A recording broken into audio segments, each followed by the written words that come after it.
I've seen a lot of change, been through a lot of pain. Some things are not the same as they were a year ago, but all will be okay. I move on each and every day. The past is where it stays, way back a year ago. I've changed for the better this time. طبعا يا اخوان انا بدي احكي لكم بلمحة عامة عن هاي الجزيرة اللي احنا فيها طبعا اقدم معبد يهودي في افريقيا، بني قبل تقريبا 2600 سنة. طبعا اليهود بكل انحاء العالم بيجوا بيحجوا عليه او فيه، وفي عندكم كمان مسجد مثلا بديكش تقريبا، ومسجدين هم مبنيين بالكامل تحت الارض، لانه في مذهب الاباضي هيك عندهم معتقدات، او عند المذهب تبعهم بنوه تحت وبتعبدوا تحت الارض، مذهب الاباضي، فموجود برضه بهاي الجزيره. بس قلت لكم لمحه عامه عن هذا الموضوع. طبعا في كثير عندهم برضه معروفين مسجد اسمه مسجد دويكش ومسجد طريق اجل، مقامان الاثنين تحت الارض بالكامل. يعني تخيلوا مساجد تحت الارض بالكامل، والا مآذنتين، المآذن تبعتهم فوق الارض. ليش يا اخوان مقامين تحت الارض؟ لانه مذهب الاباضي بيعتقدوا انه لازم هدول المذهبين يقامان تحت، مذهب الاباضي يقام تحت الارض بعيدا عن المذاهب الاخرى، عشان هيك قرروا يعملوا المساجد تبعتهم تحت الارض. هاي ستوبيكش هاي رايحين عليه يا اخواني، المسجد اللي قلت لكم عليه، هلا مقربين عليه عشان اصوركم عنده ان شاء الله.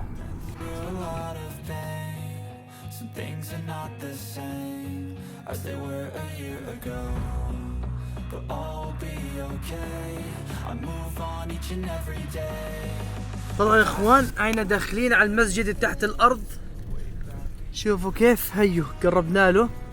مسجد تحت الارض طبعا ما شاء الله، بين الزيتون كامل، ايوه ما شاء الله. مسجد تحت الارض يا اخوان بتعبدوا فيه، كانوا هون في جربة نزل عليه هلا تشوفوا. بسم الله الرحمن الرحيم يا اخوان، هذا هو المسجد البنية تحت الارض للمذهب الاباضي، عشان كانوا يعتقدوا زمان انه تعبد تحت الارض افضل من فوق الارض، وعشان يكونوا مختلفين عن باقي المذاهب.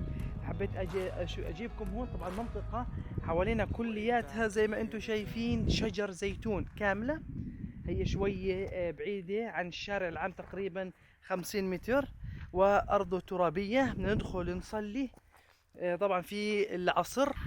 طبعا اول شيء هناك يا اخوان بسم الله الرحمن الرحيم هناك تجميع الماء. هنا عندنا يا اخوان وصلنا على منطقة، وهي المنطقة مهمة جدا جدا جدا بالعالم الاسلامي. وهي النقطة عشان اورجيكم اللي يحكي انه تونس وشمال افريقيا مش مسلمين ولا ما كانوش مسلمين ولا كذا، بدي تشوفوا هاي اكبر دليل انه هنا مبني مسجد منذ 7 هجري بني هذا المسجد اللي خلفي يا اخوان. وهذا المسجد بنوه ب7 هجري هربا من الصليبيين عشان يضلوا يتعبدوا، كانوا يتعبدوا تحت الارض، بنوه تحت الارض وبشكل خير. شوفوا كيف مبني بشكل خير، وكان بذكاء، وعاملين له الطاقة اللي احنا بنقولها طاقة، يعني طاقة اللي يدخل فيها الهواء زي الشبابيك الصغيرة. هذا المسجد بنوه اخواننا التوانسة ب7 هجري زي ما هو هون مكتوب، واسمه الواطي يعني مسجد تحت الارض. يعني بني هذا المسجد تحت الارض، يعني كانوا يتعبدوا تحت الارض. وشوفوا كيف مدخله صغير جدا جدا جدا، بدي احاول ادخل قدامكم عليه تشوفوا تلحقوني. والله كيف صغير كثير. بسم الله الرحمن الرحيم. طلع كيف حتى الواحد بده يضطر يلوي نفسه عشان يقدر ينزل. هذا هو المسجد بسم الله الرحمن الرحيم، مسجد بني تحت الارض. هذا هو المسجد. هون عندكم محراب تبع الامام، يعني هون يصلي فيه محراب الامام. بسم الله الرحمن الرحيم. هنا سبحان الله كاتبين الله يا رب يعطينا العافيه والخير، يعني كاتبين ادعيه على المسجد. بسم الله ما شاء الله، سبحان الله، سبحان الخالق.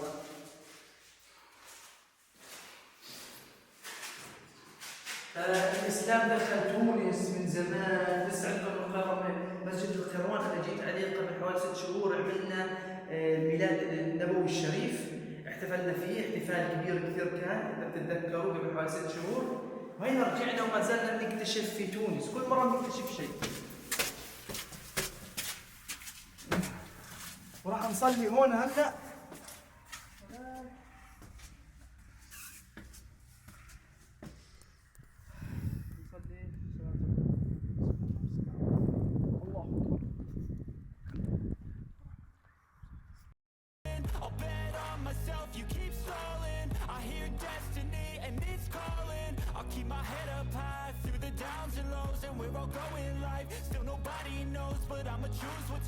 سبحان الله، وهي 7 هجري هذا المسجد، 7 هجري يا اخوان، عشان تشوفوا الاسلام انه واصل على تونس من زمان.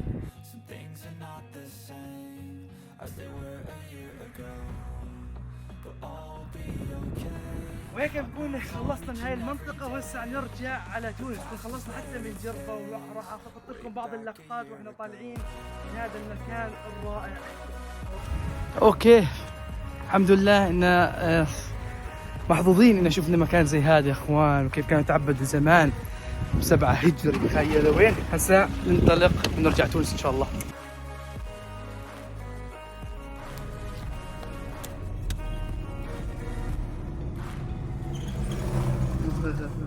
هات زيتون ليش؟